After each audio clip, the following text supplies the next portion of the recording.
मित्रांनो, चालत्या ट्रेनमध्ये एका 22 वर्षाच्या विवाहित महिलेची आबरू लुटली जाते. इतकंच नाही तर तिला विवस्त्र करून बोगीतील इतर प्रवाशांच्या समोर 8 ते 10 बदमाशांकडून सामूहिक अत्याचार केला जातो. विश्वास ठेवा, भारतीय रेल्वेच्या इतिहासातील ही एक अत्यंत भयानक आणि मोठी घटना आहे. हे ऐकून तुमच्या अंगावर काटा आल्याशिवाय राहणार नाही आणि तुमच्या पायाखालची जमीन नक्कीच सरकेल. ट्रेन नंबर 12533 पुष्पक एक्सप्रेस जी नेहमीप्रमाणे लखनौहून मुंबईला जाण्यासाठी निघाली होती. लखनौवरून सुटलेली ही ट्रेन जेव्हा संभाजीनगर जवळील इगतपुरी स्टेशनवर पोहोचते तेव्हा तिथे नेहमीप्रमाणे थांबते. इगतपुरी स्टेशनवर अनेक प्रवासी ट्रेनमधून उतरतात आणि काही नवीन प्रवासी आत चढतात. मुंबईला पोहोचण्यासाठी आता फक्त 4 तासांचा रस्ता उरला होता. त्यामुळे बहुतेक प्रवासी आधीच उतरून गेले होते. त्या विशिष्ट बोगीमध्ये प्रवाशांची संख्या खूप कमी होती. साधारण 30 ते 40 लोकच होते. ट्रेन इगतपुरीला थांबलेली असताना काही प्रवासी खाली उतरून खाण्यापिण्याचे सामान खरेदी करतात आणि पुन्हा आपल्या जागेवर येऊन बसतात. याच दरम्यान 20 ते 35 वयोगटातील 8 ते 10 तरुण मुले त्या बोगीमध्ये येऊन बसतात. जेव्हा ट्रेन आपल्या नियोजित वेळेनुसार इगतपुरी स्टेशनवरून मुंबईच्या दिशेने निघते तेव्हा अवघ्या 10 ते 15 मिनिटात ट्रेन पूर्ण वेगात धावू लागते. याच वेळी बोगीमध्ये चढलेले 8 ते 10 मुले सामान्य प्रवासी नसून बदमाश असल्याचं समोर येतं.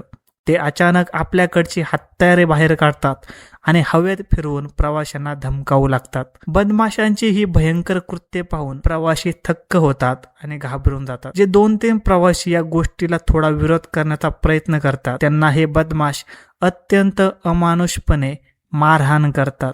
सहप्रवाशांची अशी अवस्था पाहून इतर लोकांची विरोध करण्याची किंवा काही बोलण्याची हिंमत पूर्णपणे संपून जाते. त्यानंतर ते बदमाश जोरात ओरडून म्हणतात, तुमच्याकडे जे काही असेल पैसे, मोबाईल, दागिने, बेगा ते सर्वच्या सर्व लवकर काढून द्या, नाहीतर मगाशी त्या 2-3 लोकांची जी अवस्था केली तीच तुमचीही करू. बदमाशांच्या या धमकीमुळे घाबरलेले प्रवासी आपले सर्व सामान पटापट त्यांच्याकडे फेकू लागतात. अशा प्रकारे संपूर्ण बोगीला लुटल्यानंतर त्या बदमाशांमधील एकाची नजर तिथे प्रवास करणाऱ्या एका 22 वर्षाच्या विवाहित महिलेवर पडते.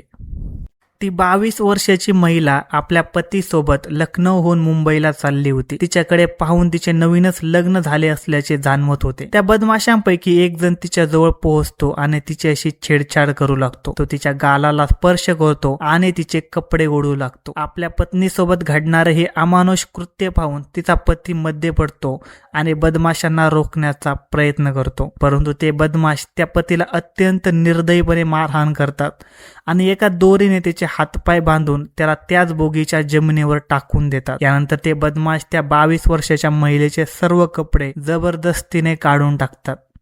जेव्हा ती महिला पूर्णपणे विवस्त्र होते तेव्हा त्या बोगीतील इतर प्रवाशांच्या आणि तिच्या असहाय्य पतीच्या समोरच ते 8 ते 10 बदमाश आळीपाळीने तिच्यावर सामूहिक अत्याचार करतात.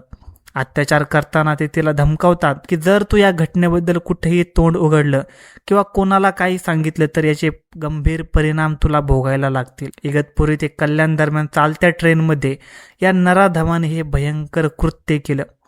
यानंतर ते बदमाश ट्रेनच्या दरवाजापाशी जातात आणि ट्रेन कधी थांबते याची वाट पाहू लागतात. उतरण्यापूर्वी ते प्रवाशांना ताकीद देतात की ट्रेन थांबल्यावर जर कोणी थोडा जरी आरडाओरडा केला तर आम्ही उतरण्यापूर्वी इथल्या एकाला मारून टाकू. या भीतीमुळे सर्व प्रवासी भीतीच्या छायेखाली गप्प बसून राहतात. काही वेळ ट्रेन चालल्यानंतर ती कल्याण जंक्शन येथे येऊन थांबते. ट्रेन थांबली तरी कोणत्याही प्रवाशाची हिंमत होत नव्हती की बाहेर जाऊन कोणाला काही सांगावे. सर्वजण एकमेकांच्या नजरेला नजर देण्यास घाबरत होते. परंतु त्याच वेळी तिथून काही रेल्वे पोलीसचे जवान जात होते. बोगीतील एका प्रवाशाने मोठ्या हुशारीने डोळ्यांच्या इशाऱ्याने त्या पोलीस जवानाला काहीतरी अघटित घडल्याचा संकेत दिला. तो पोलीस जवान तो इशारा समजून घेतो आणि लगेच कंट्रोल रूमला माहिती देतो.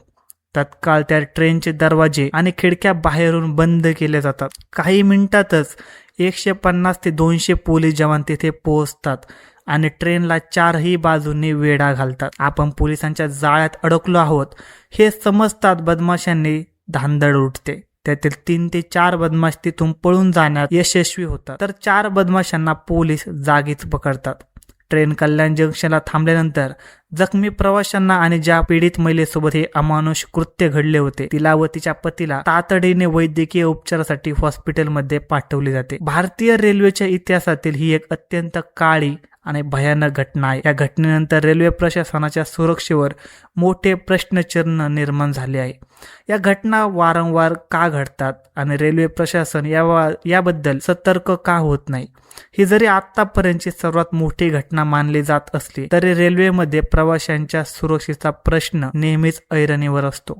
हे सर्व कधी थांबणार हा मोठा प्रश्न आहे. या घटनेची माहिती देण्याचा उद्देश कोणाच्याही भावना दुखवणे किंवा मनाला त्रास देणे नसून समाजात आणि प्रवाशांमध्ये जागृती निर्माण करणे हा आहे. तुम्ही जेव्हा कधी प्रवास कराल तेव्हा नेहमी सतर्क आणि सुरक्षित राहा.